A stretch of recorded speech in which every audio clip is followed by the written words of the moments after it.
Antiga Pérsia. Destemida, formidável, incansável. Por séculos recoberta de mistério. Um império sem paralelo em conquistas e riqueza. To create an empire of the size of the Persian Empire, the largest empire the world had known, obviously takes military skill. Do norte da África à Ásia, foi uma civilização liderada por uma dinastia de governantes admiráveis, ambiciosos e todo-poderosos. Cyrus the Great is one of the few who deserves to be called the Great. O Império Persa criou algumas das construções mais surpreendentes que o mundo já viu. Magníficos palácios erigidos em pleno deserto. Estradas, pontes e canais. Everyone has heard of the Suez Canal, but how many have heard of Darius's Canal? Porém, nuvens negras escureciam o horizonte. Uma antiga rivalidade com a Grécia resultaria em um confronto épico que mudaria o curso da história e moldaria o mundo ocidental pelos milênios vindouros.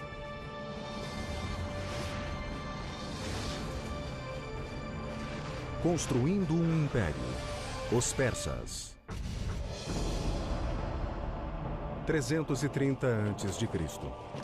Um jovem rei macedônio conquistou o Império Persa e liderou seu exército invasor até Persópolis, sua espetacular capital. O conquistador era Alexandre o Grande, admirador dos grandes reis persas. Ao pôr do sol, a celebração grega degenerava em rixa de bêbados. Ao amanhecer, Persópolis, joia da coroa do Império Persa, com seus palácios inigualáveis, fora incendiada. Mais de 2.500 anos depois, essas torres colossais dão testemunho das elevadas alturas que esse esquecido império já atingiu. I equate Persia with luxury, with rich tapestries and beautiful rugs and my mother's fat, fuzzy Persian cat named Otis. But I also think of a fantastic Persian king named Cyrus the Great, who believed in religious and cultural tolerance, and who freed the Jews from Babylon to return to Israel. Hello, I'm Peter Weller, and welcome to the Persian Empire. Around 4000 BC, two nomadic tribes were starting to take root in a rich but hot Iranian plateau, the Medes in the north, the Persians in the south. Being as that these tribes were nomadic, they were more interested in survival than conquest. As they became less nomadic, they had to learn how to farm, in particular how to cultivate this fertile Iranian plateau. But to do that, they needed a source of water. The early Persians may have very well become dust in the winds of history had they not unlocked a source of water and, just as importantly, a means to channel that water to their crops and settlements.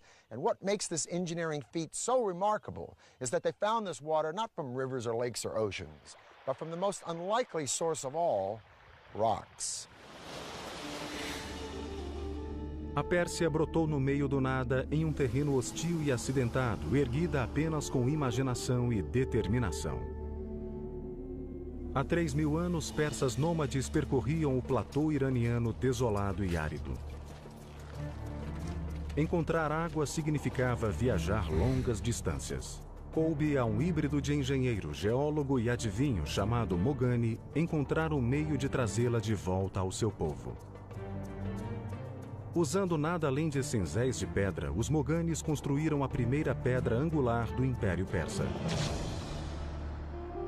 Um inovador sistema de canais de irrigação subterrâneo chamados canats.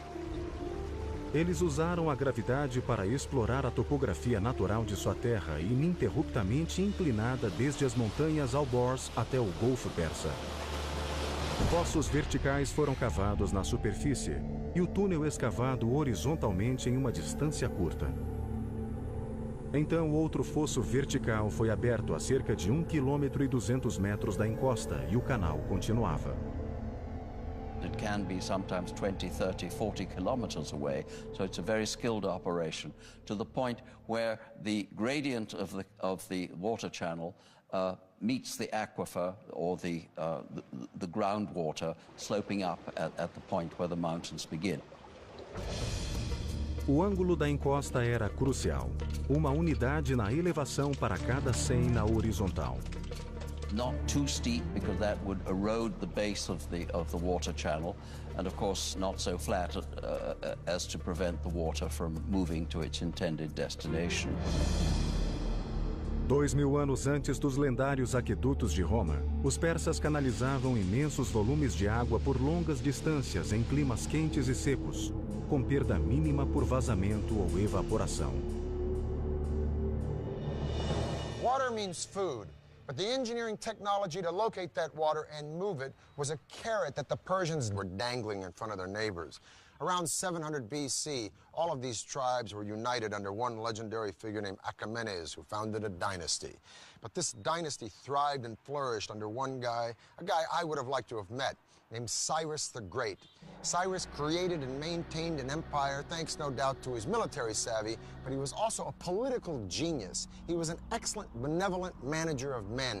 Historians have called him humanist. The Jews call him Mashiach, or Anointed One. His own people called him Father, and even the Ionian Greeks, whom he conquered, called him a just and worthy lawgiver and ruler. Ciro o Grande chegou ao poder em 559 a.C. Foi o início da dinastia Aquemênida, cujo reinado mudaria o curso da história e redefiniria as possibilidades arquitetônicas. If you're looking at the greatest personages in history who have affected the world, Cyrus the Great is one of the few who deserves that epithet. The one who deserves to be called the Great. The empire over which Cyrus ruled was the largest the ancient world had ever seen, and may be to this day the largest empire ever. Em 554 a.C., Ciro havia esmagado todos os rivais e se tornado líder inconteste da Pérsia. Faltava agora conquistar o mundo. E se pretendia construir um império, precisaria de uma magnífica capital para refletir sua grandeza.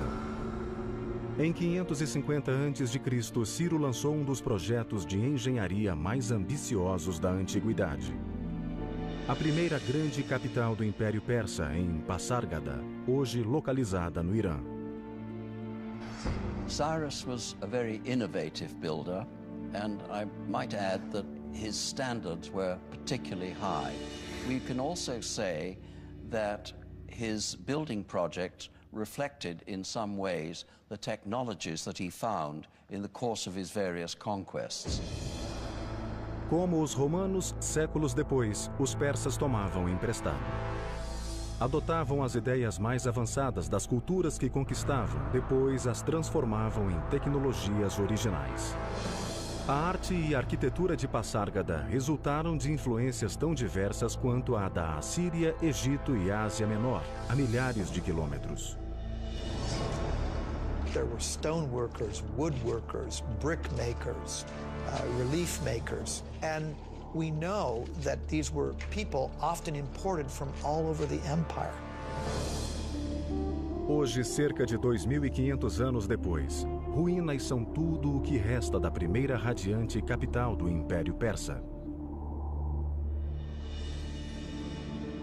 A principal atração de Pasárgada eram seus dois magníficos palácios, rodeados por um majestoso parque e extensos jardins.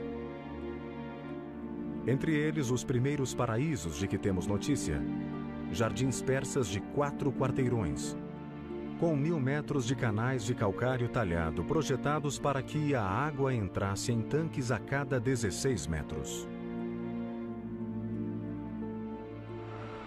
Os paraísos de Pasárgada inspiraram os mais soberbos jardins do mundo nos 2000 anos seguintes. What's particularly different with the paradisa is the application of the geometric design. So we have squares, rectangular designs, floral designs, cypress trees, wild grasses, roses, lilies, all kinds of vegetations. And this is the concept of the modern park as we know it. Enquanto Passárgada era construída, Ciro acrescentava aos seus domínios um reino inimigo após outro. Mas Ciro era um tipo de rei muito diferente. Ele se recusava a escravizar seus novos súditos, um conceito revolucionário no mundo antigo. He recognized the local validity, if you will, of different religions and beliefs, and allowed those things to persist. In 539, Cyrus conquered Babylon, but he did not present himself as a conqueror. He presented himself as a liberator, rescuing these people from their despotic ruler. And then he did a totally unprecedented thing. He freed the Jews. The Jews had been living in Babylon in captivity ever since Nebuchadnezzar destroyed Jerusalem and their temple, and Cyrus freed them. Now, it could be said in hindsight or political history that Cyrus was looking for a buffer state between a hostile Egypt and his own empire. But so what? The point is that no one had ever done anything like this, and hardly anyone has ever done anything like it since. And subsequently, he is the only Gentile in the Bible to be referred to as Mashiach, or Messiah. As one distinguished Oxford scholar once said to me, Cyrus always had a very good press. It's a very true statement. Antes, porém, de lançar a campanha que tornaria a Pérsia a maior superpotência da antiguidade, Ciro o Grande morreu em combate no ano 530 a.C. He didn't live long enough to show what really he could have done outside the battlefield. So in that sense, you can compare him with Julius Caesar, who conquered, but did not live long enough, he was assassinated, to put the empire that he conquered together. Quando Ciro morreu, o Império Persa tinha 3 capitais: Babilônia, Susa e Ecbatana. Mas ele escolheu ser sepultado na cidade que criara, Passárgada, em um túmulo que espelhava o homem que nele jazia. At Cyrus's tomb, one of the aspects that shows his humility is that tomb is relatively unadorned, very simple, very elegant. Os engenheiros de Ciro construíram seu túmulo no formato das estruturas ocidentais de pedra simples, mas pesada. Começaram deitando grandes blocos retangulares, usando rampas, roldanas e tornos para erguer o túmulo até a altura de 11 metros. The tomb of Cyrus is a very simple, outwardly modest monument for somebody who had created the largest empire that the world had seen to that date, and it's still remarkably well preserved after 25 centuries. Durante 30 anos, nenhuma potência foi capaz de desafiar Ciro o Grande. Agora, com seu trono vago, o mundo antigo mergulhou no caos. 530 a.C. Ciro o Grande, arquiteto do maior império que o mundo já vira, estava morto. O futuro da Pérsia era incerto. Rivais e pretendentes ao trono lutavam pelo poder. Até que um primo distante de Ciro, um general brilhante, ascendeu ao trono persa. Quando a poeira assentou, o império estava seguro em suas mãos. Seu nome era Dario. Ele se tornara o maior dos reis persas e um dos maiores construtores de todos os tempos.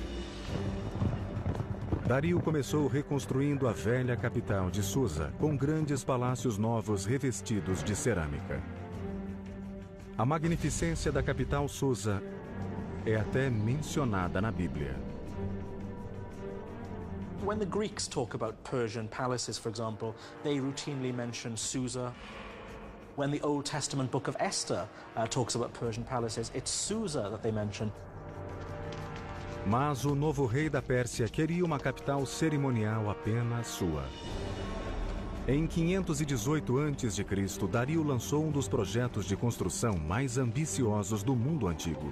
Situada próxima à moderna cidade de Shiraz, ela ficaria conhecida como Persépolis, ou cidade persa em grego. Todos os palácios erguiam-se de uma vasta plataforma pétrea, projetada para enfatizar a estatura do império. The terrace square is huge, over 125,000 square meters. And he had to modify the landscape.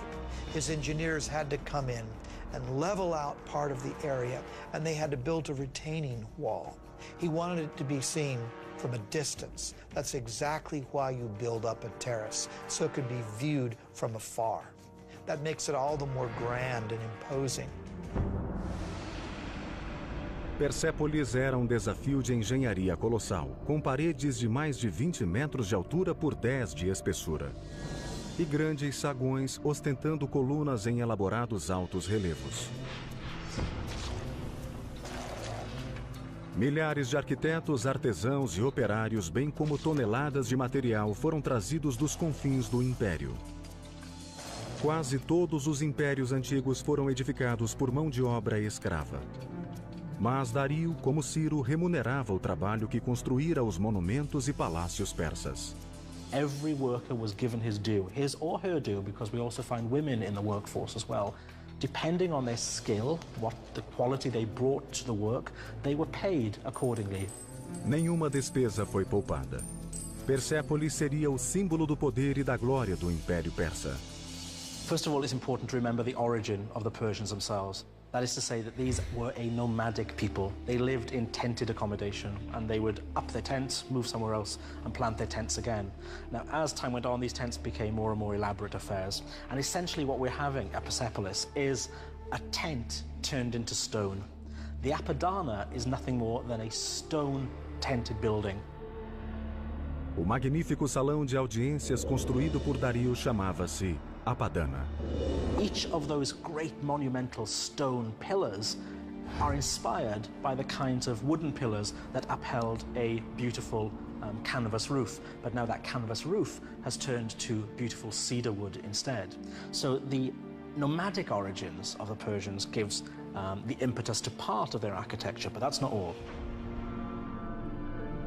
Os palácios foram adornados com ouro e prata, tapeçarias caras e telhas coloridas. As paredes eram cobertas de altos relevos com pacíficas representações de dignatários vindos de terras conquistadas. Mas os espetaculares feitos de engenharia de Persépolis estendiam-se muito além dos muros da cidade. Seu complexo e intrincado sistema hidráulico não tinha igual. Before the actual soil was placed in, first, Darius's engineers constructed a drainage system, plumbing, drain pipes. These would be covered. Water was also brought in along the Qanat system. But then those drain pipes, which would drain the effluents out, those were taken underground below the surface where the visitor would never see that. Mesmo com o andamento de seus projetos mais arrojados para aprimorar os monumentos e a infraestrutura, Dario nunca deixou de expandir o seu império. Under the brilliant leadership of Darius, the Persian Empire grew to staggering size. It included modern Iran and Pakistan, parts of Afghanistan, Armenia, Turkey, Syria, Egypt, Lebanon, Jordan, Palestine, parts of Central Asia, all the way to northern India. And man, this is a lot of turf. Para interligar os mais remotos rincões do Império, Dario lançou 2 projetos de construção ambiciosos. Um deles se estenderia por mais de 2.400 quilômetros dentro dos limites do Império, e o outro ligaria o Mar Vermelho ao Mediterrâneo.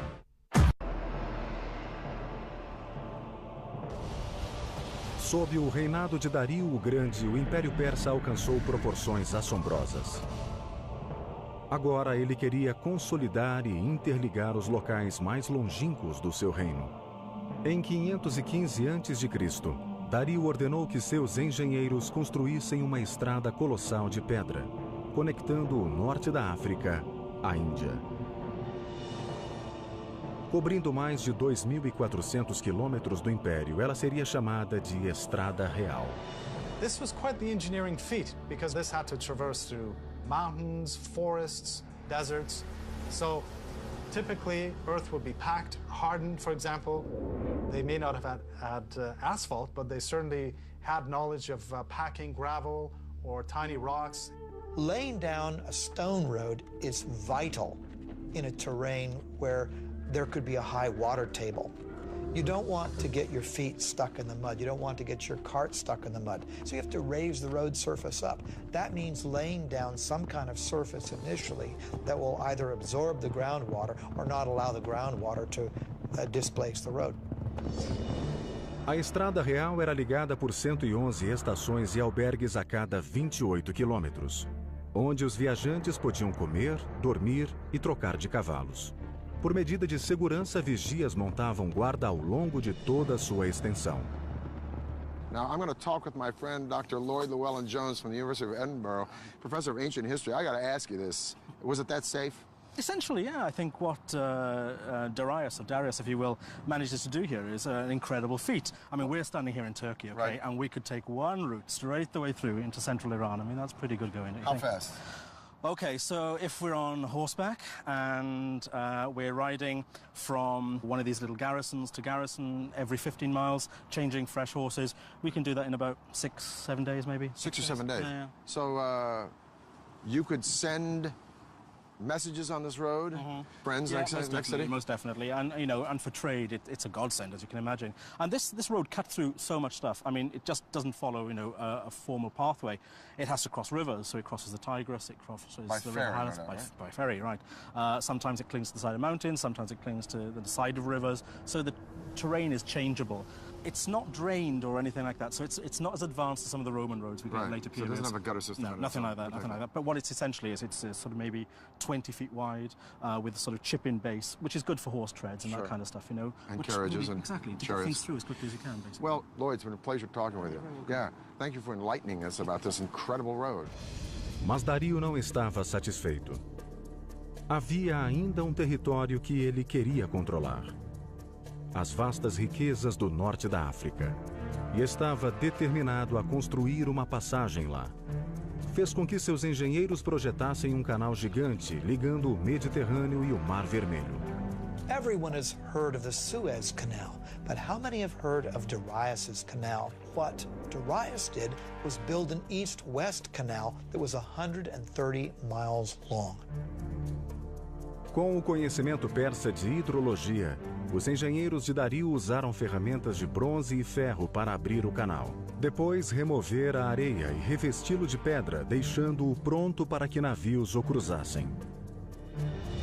7 anos seriam necessários para concluir a via navegável de 208 quilômetros, bem como um batalhão de egípcios, cortadores de pedra e construtores de canal.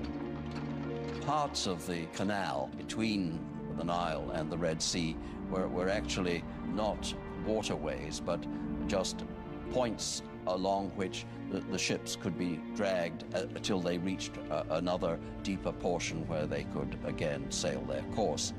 Darius says, I, Darius, King of Kings, conqueror of Egypt, built this canal.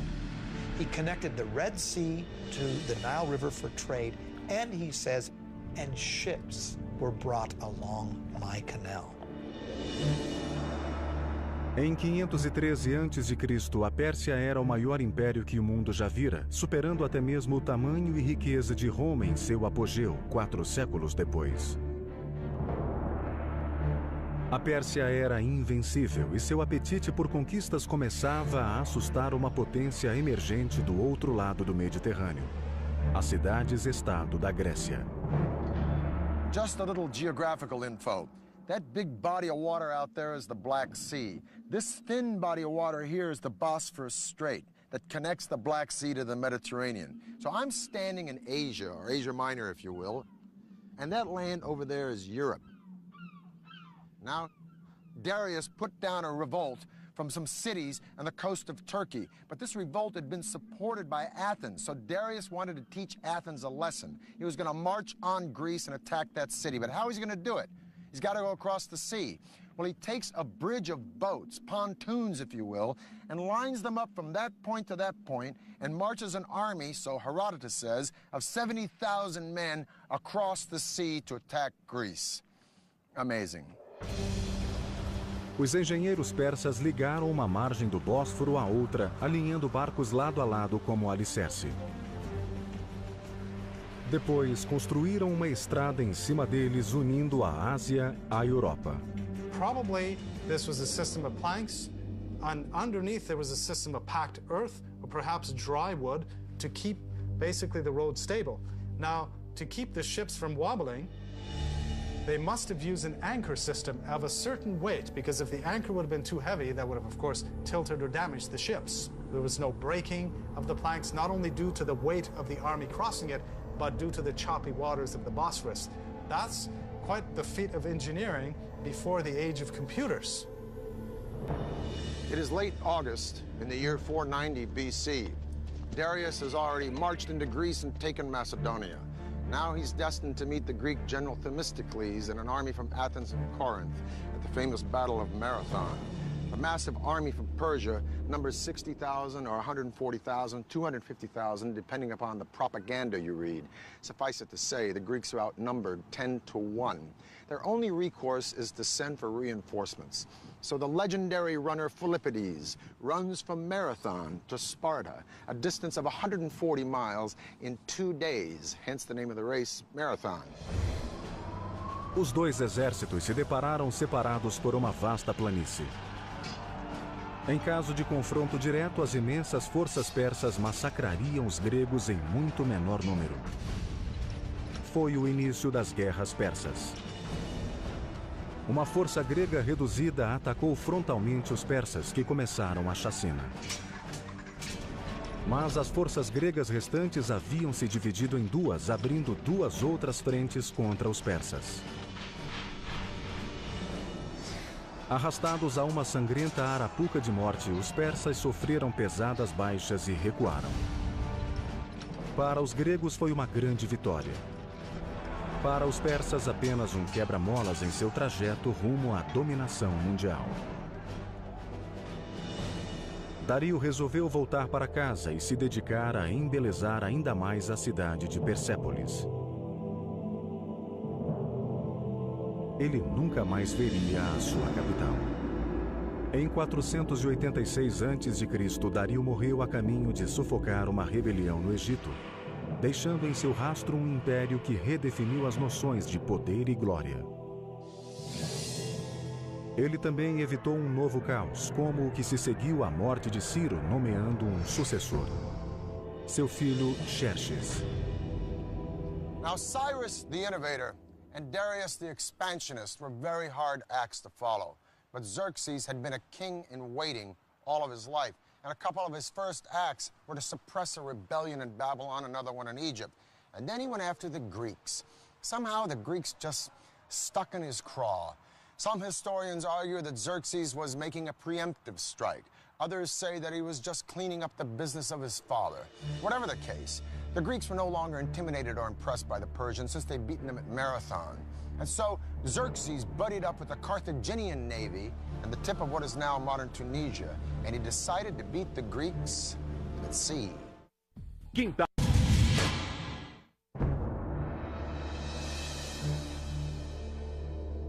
480 a.C., o Império Persa estava no apogeu. Vasto, poderosíssimo e fabulosamente rico. Fazia 10 anos que os gregos haviam derrotado o rei Dario na Batalha de Maratona. Seu filho, Xerxes, era agora o novo monarca absoluto da dinastia Aquemênida. E Xerxes queria vingança. A Grécia apenas começava a emergir como uma potência mundial. Essas cidades-estado tão diferentes, de democracias a ditaduras, eram unidas por um único credo: seu ódio à Pérsia. O mundo antigo estava às vésperas de uma segunda guerra persa. O resultado dela originaria o mundo moderno. Greeks traditionally called everybody except themselves barbarians. So this whole thing really between East and West started probably with the Persians and the Greeks and continued ever since. A invasão persa da Grécia foi uma das maiores parcerias entre engenharia e estratégia da história militar.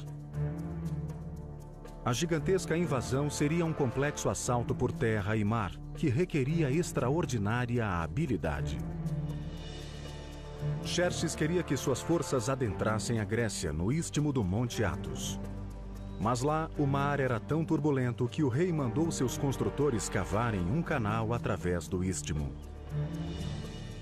Com vasta mão de obra e perícia em construção de canais, os engenheiros de Xerxes levaram apenas 6 meses para concluir o canal através do istmo.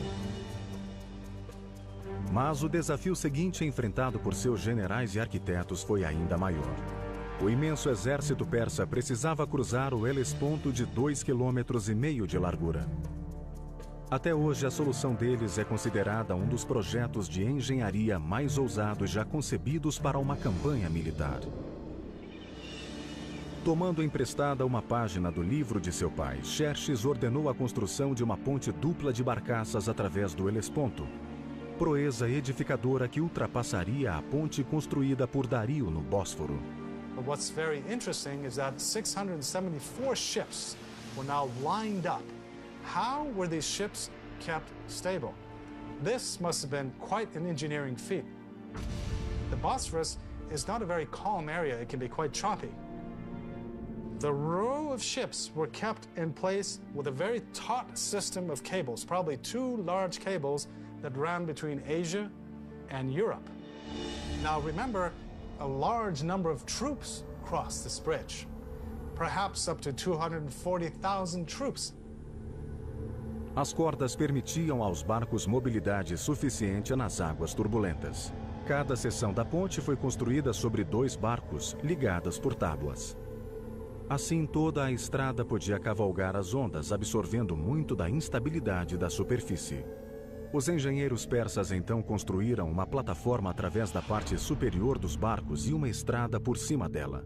A cada tábua de madeira emergia uma sólida passagem que cruzava o Helesponto usando barcos como alicerces. Remember, we're dealing with the hooves of tens of thousands of cavalry, including armored cavalry, which would have been much, much heavier.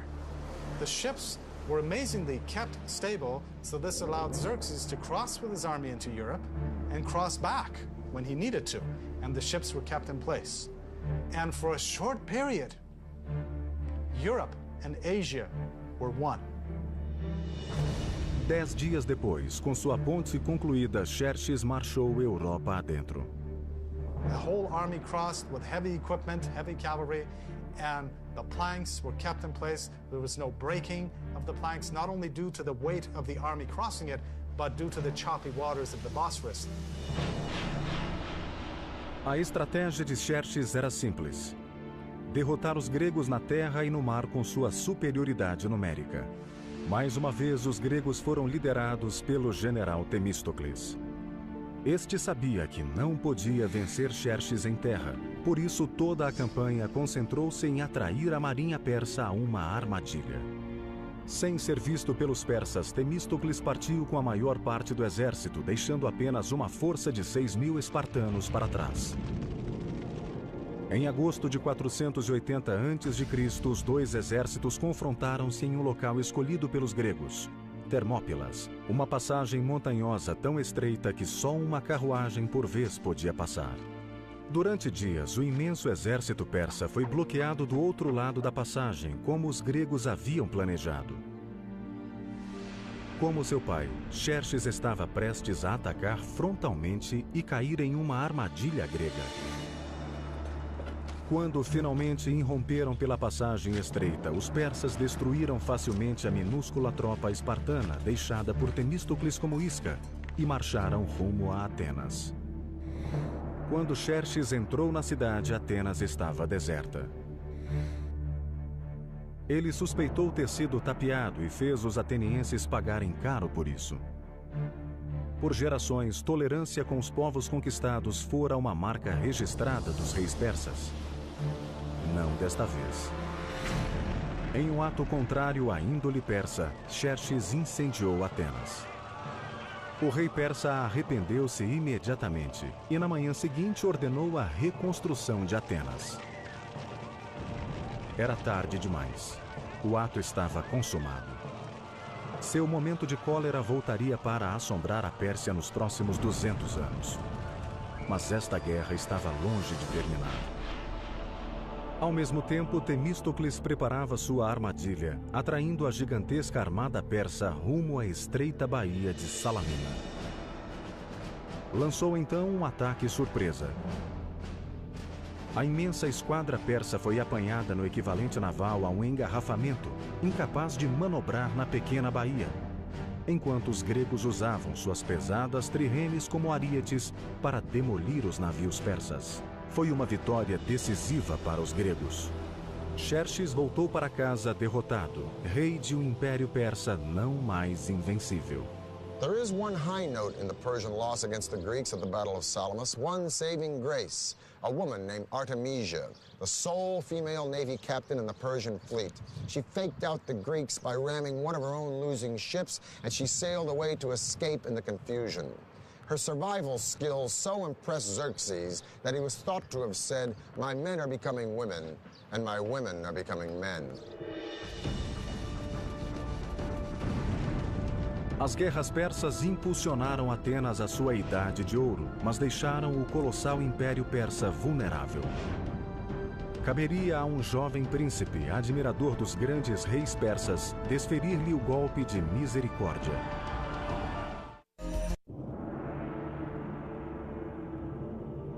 Em 480 a.C., os gregos derrotaram a esquadra persa em Salamina.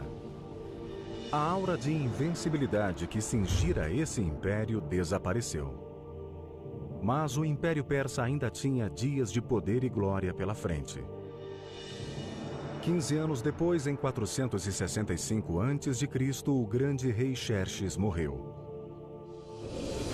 Xerxes legou o império ao seu filho, Artaxerxes, que estava decidido a restaurar os anos dourados da Pérsia. Ele começou voltando sua atenção a um projeto de construção iniciado por seu avô Dario. 4 décadas após ser iniciada, Persépolis, a soberba capital, estava ainda em construção. Agora, Artaxerxes supervisionaria um dos últimos projetos de construção do Império Persa. Hoje o conhecemos como o estupendo Salão das 100 Colunas. We know that the actual hall was some 200 by 200 feet, almost on the perfect square. What's remarkable of the Persepolis columns is when you look up the entire shaft, and these things raise, hundreds of feet into the air, there is not one piece of displacement whatsoever. It's a perfect vertical. They're working with what we might consider to be primitive tools, just stone mallets and bronze chisels, that's all. The fluting on the columns of Persepolis is so precise, however, that these are clearly the work of master craftsmen. The columns are constructed in drums, 7 or 8 drums stacked on top of another. This is done by scaffolding the whole area around the column, and then with a crane, a wooden crane, literally moving each column drum in place. Any client king, any governor from a distance, or even anyone who would come in that hall would be so impressed by the vastness of the hall and by this forest of columns that stretched nearly as far as the eye could see. An amazing achievement. Ao longo do Império, os persas ainda produziam alguns dos mais extraordinários feitos de engenharia do mundo antigo. Em 353 a.C., a esposa de um governador local construiu um magnífico túmulo para seu marido agonizante. O tributo dela a ele seria um prodígio de engenharia e uma das 7 maravilhas do mundo antigo, o mausoléu de Halicarnasso. O monumento de mármore erguia-se a 41 metros, incluindo um grande pátio. O teto era uma pirâmide, com escadarias em cada lado, um caminho para o céu. Mais de 25 séculos depois, o túmulo do presidente americano Ulysses Grant, em Nova York, seria inspirado no mausoléu de Halicarnasso. No século IV a.C., a engenharia persa ainda era a melhor do mundo. Mas por baixo das colunas torreantes e dos palácios suntuosos, as fundações do império desmoronavam. E seus inimigos estavam às portas. When Athens supports a rebellion in Egypt and Greeks occupy the capital city of Memphis, Artaxerxes leaves Persepolis and his building projects, and he launches a military campaign to kick the Greeks out of Memphis and bring Egypt back under Persian control once again. It'll be the last great victory of the Persian Empire, because in 424 BC, Artaxerxes dies, leaving a power vacuum and 8 solid decades of rampant infighting and neglect. And while the Persian Empire is embroiled in internal conflict and corruption, a young Macedonian prince is studying Herodotus and the accounts of the great Persian hero Cyrus the Great. And this Macedonian prince will set his eyes on conquering the world. His name is Alexander. Em 336 a.C., um parente distante de Artaxerxes ascendeu ao trono. Ele assumiu um nome dinástico, Dario III. Ele sempre será lembrado como o rei que perdeu o império. Nos 4 anos seguintes, Alexandre e Dario III confrontaram-se em uma série de ferozes batalhas, com o exército de Dario sendo lentamente empurrado de volta aos seus umbrais. Em 330 a.C., Alexandre estava nos portões da cintilante capital do império, Persépolis. Alexander adopted the Persian policy of respecting the defeated. None of his soldiers were allowed to pillage or plunder the lands they had conquered. But how do you tame so many soldiers after a victory over the most magnificent empire on planet E? Well, maybe his soldiers were restless or resentful, or maybe they just remembered the stories of how Athens had been burned by the Persians. In any case, at Persepolis, they let go. Huge celebrations took place after the victory, and during these celebrations, the treasury was pillaged. And then one of the saddest acts of arson in all of history took place. Persepolis was burned. Alexander was not in the business of destroying things. Persepolis probably was burned because it was a symbolic thing. And he also burned it to make a symbolic gesture, not a destructive gesture. There must have been wonderful draperies and things around, and no doubt fire could have begun accidentally just as much as purposefully, because if he really wanted to be an Achaemenid king, the last thing he should want to do was to destroy Persepolis. But there were no fire engines, and once the blaze had taken hold, it was a very terrible blaze, and it left its mark throughout the site. Dario III escapou de ser capturado, mas no verão de 330 a.C. foi assassinado por um aliado. O último rei Aquemênida estava morto. Alexandre deu a Dario um magnífico funeral. E mais tarde até desposou a filha dele. Em seguida, proclamou-se um rei persa Aquemênida. E escreveu o último capítulo da história do império, que se estendera por 3 continentes e durara 2.700 anos. Alexander, admirer of Persian kings, chased down the murderers of Darius and killed them himself. Alexander believed that only kings had the right to kill kings. But would have Alexander actually killed Darius? Probably not, because Alexander didn't create an empire, he only conquered one. The empire already existed, created by Cyrus the Great. No, Alexander's genius was to co-opt and use Persia, an empire that stood long before Alexander was born, and whose legacy of culture and sophistication and luxury would be around long after Alexander was dead. For the History Channel, I'm Peter Weller.